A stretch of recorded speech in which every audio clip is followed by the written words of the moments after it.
Hello beautiful people, welcome back to my channel Archana ముచ్చట్లు. అందరు ఎట్లూరు మంచిగా, మేము కూడా మంచిగా ఉన్నాం. మరొక ఇంట్రెస్టింగ్ లాగుతుంది అయితే మళ్ళీ ముందుకు వచ్చేసిన.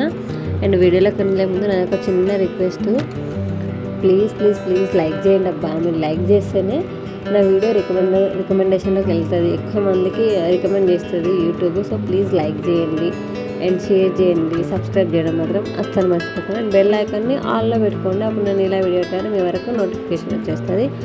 అండ్ అమ్మ వాళ్ళ ఊరి నుంచి వచ్చేటప్పుడు నేనైతే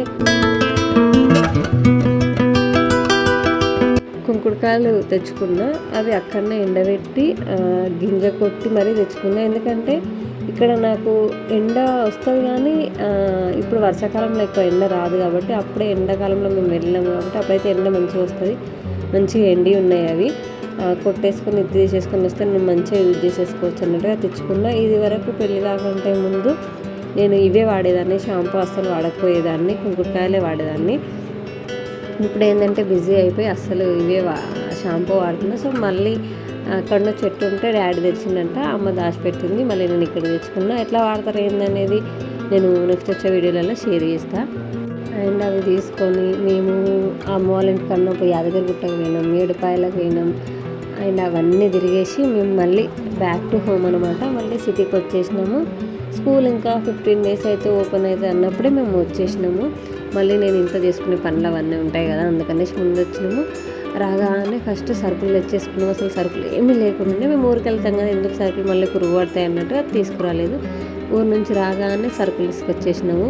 ఇంట్లోకి కావాల్సినవి ఇంకా అన్నీ ప్రతిదీ అసలు ఏది లేకుండా ఉండే అన్నీ తీసుకొచ్చేసినాము. డీమార్ట్ తీసుకెళ్ళమంటే మా వారు అస్సలు తీసుకెళ్ళలేదు, ఆయన్నే తీసుకొచ్చిండు ఒకళ్ళే వెళ్ళి.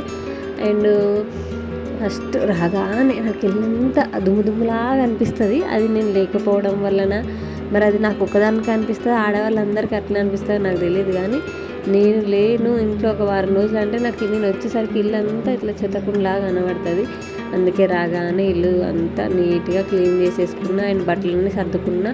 అక్కడ తీసుకెళ్ళినవి అవన్నీ ఉంటాయి కదా, అవన్నీ మళ్ళీ వాష్ చేసి అవసరం ఉన్నాయి బయట పెట్టి, అవసరం లేని అన్ని బీరువాలో పెట్టేసి, కొన్ని అన్నెసరీ థింగ్స్ అన్నీ తీసేసి అండ్ క్లీనింగ్ పని పెట్టుకున్న. ఫస్ట్ వీక్ మొత్తం క్లీనింగే అయింది నాకైతే.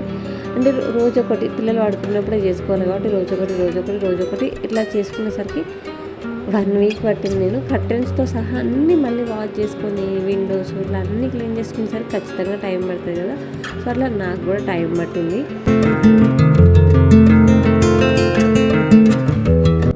నేను బట్టలన్నీ మర్చేస్తున్నప్పుడు నాకు ఐడియా వచ్చిందనమాట. యాక్చువల్లీ ఊరి నుంచి వచ్చేసిన తర్వాత మర్చేసి అన్ని షెల్ఫ్లలో పెడుతుంటే ఏంటంటే అన్నీ ఒక్కటి తీస్తుంటే మిగిలిన అన్నీ కింద పడిపోతున్నాయి. సో నేను ఈ ఆన్లైన్ షాపింగ్ యాప్స్ ఉంటాయి కదా, అందులో చూసిన లైక్ బాక్సెస్ లాగా దొరుకుతున్నాయి. అందులో క్లాత్స్ పెట్టుకుంటే ఈజీగా ఉంటుంది అండ్ మెస్సీగా కనబడకుండా ఉంటుంది అనేసి నేను చూసిన. సో అండ్ నేననే కాదు, పిల్లలు కూడా అసలు షెల్ఫ్లలో ఏదైనా ఉంటే ఇంకా వాళ్ళకి అందేటట్టు ఆ షెల్ఫ్ ఉంది అంటే ఖచ్చితంగా తీసి ఒక్కొక్కటి తీసుకోమని చెప్తే అన్నీ తీసి కింద పడేసి వాటితో ఆడుకోవడం మొదలు పెడుతురు. సో అందుకని ఇట్లా కాదు, ఇంకా బాక్స్లో ఆర్డర్ పెడదాం అనుకున్నా ఫస్ట్. తర్వాత ఏం ఐడియా వచ్చిందంటే ఆ బాక్సెస్లో మినిమం ఒక 4 to 5 pairs మాత్రమే, జతలు మాత్రమే పడతాయి. అన్నీ అవసరమా ఇప్పుడు అంటే అది నాకు ఎందుకు ఎక్స్పెన్సివ్ అనిపించింది. అట్లా కాదు మనమే చేసుకోవచ్చా ఇది అనే ఒక ఐడియా వచ్చి నేను ఈ కాటన్ బాక్సులు తెప్పించిన అనమాట. నాకు ఒక అంకుల్ తెచ్చిచ్చిండే ఈ కాటన్ బాక్సులు. మీ దగ్గర ఎవరైనా కిరాణా షాప్ ఉంటే కూడా వాళ్ళని అడిగితే వాళ్ళు ఇస్తారు, లేదు వాళ్ళు ఫ్రీగా ఇవ్వలేదు అంటే ఒక 10 rupeesకి ఒక బాక్స్ ఇచ్చినా కూడా వాళ్ళు ఇస్తారు, ఈజీగా హ్యాపీగా ఇస్తారు వాళ్ళు. ఎందుకంటే వాళ్ళు అమ్ముకుంటే అంత రావు, వాళ్ళ కేజీకి 10 rupees కూడా రావు వాళ్ళకి. సో మనం బాక్స్కి 10 rupees ఇస్తామంటే ఈజీగా ఇస్తారు. అండ్ ఫస్ట్ ఒక 2-3 days ఆ బాక్స్లు అట్లనే వాడిన. తర్వాత నాకు అనిపించింది ఇవి బాక్స్ లాగా అనిపిస్తుంది కదా, చూడడానికి బాగాలేదు, దీనికి ఏదైనా మంచి కలర్ కోటింగ్ ఇవ్వాలన్నట్టుగా ఒక చున్నీ ఉంటే దాన్ని కట్ చేసి దాన్ని మొత్తము ప్యాక్ చేసేసిన అనమాట, కవర్ చేసేసిన, మంచిగా నీట్గా కనిపిస్తుంది అనేసి. మీ దగ్గర ఒక ప్లెయిన్ శారీ ఉంటే అట్లా చేసేసుకోండి. ప్లెయిన్ శారీ అయితే ఎక్కువ వాటికి వస్తుంది ఒకటి, అండ్ అన్నీ ఒకే రకంగా మంచిగా కనిపిస్తాయి. మనకి ఎన్ని బాక్సెస్ నేను ఉంటే అన్ని బాక్స్ రెడీ చేసేసి ఇట్లా పెట్టుకుంటే ఈజీగా విజిబుల్ ఉంటాయి, మనకు చూడడానికి బాగుంటాయి కబోర్డ్స్ లేనప్పుడు. అండ్ ఈజీ మెయింటెనెన్స్ కూడా, అన్నీ దొరుకుతాయి, విజిబుల్ అవుతాయి. And fridge. నాకు ఇది వరకు మా చిన్న పాప పుట్టక ముందుకైతే ఫ్రిడ్జ్ ఫ్యాంటసీ ఎంత ఉందంటే వీక్లీ వన్స్ ఖచ్చితంగా ఫ్రిడ్జ్ క్లీన్ చేస్తుండే. ఇప్పుడు కొద్దిగా బద్ధకం వేస్తుంది. యాక్చువల్లీ టైం అస్సలు దొరకట్లేదు. అది అంటే ఇద్దరు కిడ్స్ వచ్చిన తర్వాతనే ఇట్లాంటి థింగ్స్ అన్నీ, ఇట్లాంటి సిచ్యువేషన్స్ అన్నీ వస్తాయి మనకి. అసలు టైమే దొరకదు. పొద్దున్నుంచి అందరు అనుకుంటారు నేను ఫోన్ పట్టుకొని కూర్చుంటా అని. అసలు నేను మధ్యాహ్నం మా వారు 1:30 ఆ 2కి అట్లా వెళ్తారు ఆఫీస్కి. ఆయన వెళ్ళేంత వరకు నేను ఫోన్ టచ్ కూడా చేయను.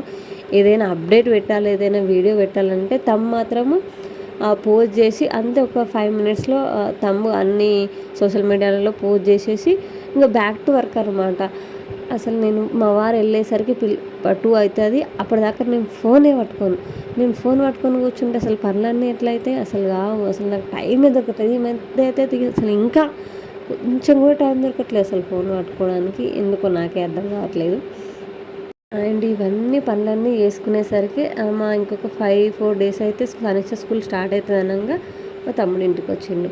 సో ఒక చిన్న పెయింట్ డబ్బా కావాలి నాకు, అన్ని పిల్లలు క్రేయాన్స్ తోటి రాసేసారు పెన్స్ తోటి అని చెప్తే నేను మా డాడీ ఎప్పటి నుంచో, మా చిన్నప్పటి నుంచి అయినా అంటాడు, మా తమ్ముడు నేను కలిస్తే ఏదో ఒక అంటే పని ఒడగొట్టి పని చెయ్యం, అది ఎక్స్టెండ్ అయ్యే పనే చేస్తామన్నమాట. దానికి ఇంకోటి యాడ్ ఆన్ చేస్తూనే ఉంటాము. అట్లా చేసిన థింగ్స్లలో ఇప్పుడు ఇదొకటి, అది నాకు నెత్తి మీద వచ్చి కూర్చున్నది అనమాట. ఏంటంటే నేను ఒక చిన్న పెయింట్ డబ్బా తెచ్చి ఎక్కడైతే మరకలు ఉన్నాయో అక్కడ మాత్రం వేసుకుంటాను నేను చెప్తే, నేను మొత్తం వేపిస్తానే, మొత్తం వేసుకోండి మంచిగా ఉంటుంది, అక్కడక్కడ వేస్తే ఏం బాగుంటుంది, మొత్తం వేసుకోండి, పెయింట్ తెచ్చుకోండి మీరు, నాకు తెలిసిన ఫ్రెండ్ ఉన్నాడు, ఆ అబ్బాయి వేస్తాడని చెప్పినవాడు. ఇంకా అదే కూర్చుంది నా మైండ్లో. ఇక మా వారు రిచ్చి పెయింట్ డబ్బా అయితే తీసుకురాబెట్టిన. సో ఆ రోజు వాళ్ళు వేయడం 1 అవర్లో వేసేసారు. కానీ అంతకంటే ఊరు నుంచి వచ్చినాక వారం రోజులు దుమ్మంతా దులుపుకోవడము, సర్దుకోవడం, నీట్గా సర్దుకున్న తర్వాత వీళ్ళొచ్చి పెయింట్ వేస్తారు. వీడొచ్చి ఒక ఐడియా ఇచ్చిండు. ఇక ఐడియా నా మైండ్లో నుంచి పోలేదు. సరే వేసుకుంటే నీట్గా ఉంటుంది కదా, బాగుంటుంది కదా అన్నట్టుగా ఇంకా వేసేసుకున్నాము. వాళ్ళు వచ్చి 1 అవర్లో వేసేసి వెళ్ళిపోయారు. కానీ నాకు సర్దుకోవడం మాత్రం లిటరల్లీ నేను రిగ్రెట్ అయినా, దేవుడా ఎందుకు వేయించిందా అని అనుకున్నా నిజంగా. ఎందుకంటే అంత స్ట్రెస్గా ఫీల్ అయినా ఒక దగ్గర అన్నీ కుప్పేయడం ఈజీయే, మళ్ళీ అది ఏ షెల్ఫ్లో ఆ షెల్ఫ్లోకి సర్దడమే చాలా కష్టం. కానీ అది మా వారి హెల్ప్ లేకుండా నేను చేస్తానంటే నో అస్సలు చేయలేను. ఆయన ఆయన హెల్ప్ చేస్తారు, ప్రతి దాంట్లో ఆయన హెల్ప్ చేశారు. మరి నేను ఎక్కువ స్ట్రెయిన్ అయితే ఆయన చూడలేరు అనమాట. అందుకని ఆయన కూడా హెల్ప్ చేశారు, మ్యాక్సిమం హెల్ప్ చేశారు ఆయన కూడా. బట్ ఆయనకు అసలు ఇష్టం లేకుండా పెయింట్ వేయడము, నీకే బర్డెన్ అవుతుంది, మళ్ళీ హెడేక్ అంటావు అది ఇదని ముందే చెప్పారు. కానీ నేను అసలు వినలేదు. ఇక ఏంటి లేడీకి లేచిందే పరుగులాగా చేసేసిన అనమాట. సో మా వారు సర్దుతున్నారు కొన్ని. ఇంకా పొద్దున్నే, ఇది నెక్స్ట్ డే మార్నింగ్, ముందు రోజు నైట్ పెయింట్ వేసారు, నెక్స్ట్ డే మార్నింగ్ ఆయన సర్దుతున్నారు కొన్ని. నేను ఇంకా బ్రేక్ఫాస్ట్ రెడీ చేస్తున్న పిల్లలకి. అప్పటికి ఇంకా సమీక్ష స్కూల్ స్టార్ట్ కాలేదు, ఇంకా 3-4 డేస్ టైం ఉండే. పొద్దున్నే లేపి వాళ్ళకి బ్రేక్ఫాస్ట్ ఇట్లా పెట్టేసి, ఎందుకంటే మనం ఆకలికి ఎంతసేపు అయినా ఆగుతాం కానీ పిల్లలు ఆగరు కదా. సో వాళ్ళకు ఫీడ్ చేయడం, ఏం చేసినా ఎండ్ ఆఫ్ ద డే మన పిల్లల్ని హ్యాపీగా ఉంచడానికి, వాళ్ళకి ఫీడ్ చేయడానికే కదా. సో వాళ్ళను కష్టపెట్టద్దు మనకు పని కోసానికి అన్నట్టుగా ఇంకా వాళ్ళకి బ్రేక్ఫాస్ట్ ఇచ్చేసి మళ్ళీ నేను పని మొదలుపెట్టినా అనమాట. ఆయన కొన్ని సర్దేసి, యాక్చువల్లీ ఆయన ఇక్కడ ఆఫీస్ వర్క్ ఏం చేయట్లేదు, ఏదో మెయిల్ ఏదో చెక్ చేసుకున్నారు ఆర్ సంథింగ్, ఎవరికో మెయిల్ పెడుతున్నారు దేని గురించో. నేను అసలు పట్టించుకోలేదు, ఎందుకంటే ఐ వాజ్ టూ బిజీ అనమాట నా ఇల్లు సర్దుకోవడంలో. ఆయన కొద్ది హెల్ప్ చేసారు అక్కడక్కడ, మిగిలిన మ్యాక్స్ నేను చేసేసుకున్నా ఇంకా.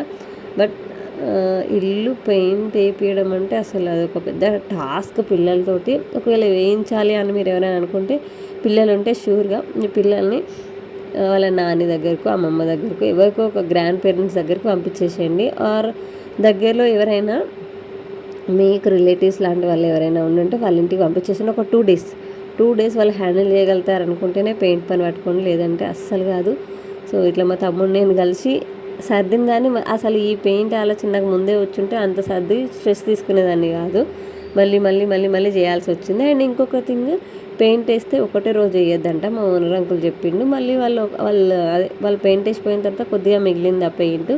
సో ఆ పెయింట్ మళ్ళీ నెక్స్ట్ డే కొద్దిగా వేయని చెప్తే వాళ్ళు ముందు వేయలేదనమాట. ముందు సైడ్ అక్కడ వేసేసి అంకులకు 2 తమలపాకులు కూడా పెట్టాలి కడపకంటే, తమలపాకులు కూడా పెట్టినా. ఈ సంగతి నాకైతే తెలియదు, ఈసారి తెలిసింది. అండ్ పెయింట్ కూడా 2 రోజులు వేయాలంట, ఒకరోజు వేయద్దంట.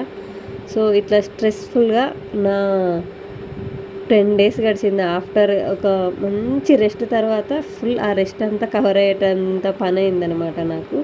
So that's it for the video. మళ్ళీ వీడియోలో మళ్ళీ కలుసుకుందాము. అండ్ అప్పటిదాకా చూస్తూనే ఉంటే సుదర్శన రెడ్డి. నేను వచ్చిన మీ సలహాలు సూచనలు ఏమైనా ఉంటే కామెంట్ సెక్షన్లో తప్పకుండా కామెంట్ చేయదు. బాయ్.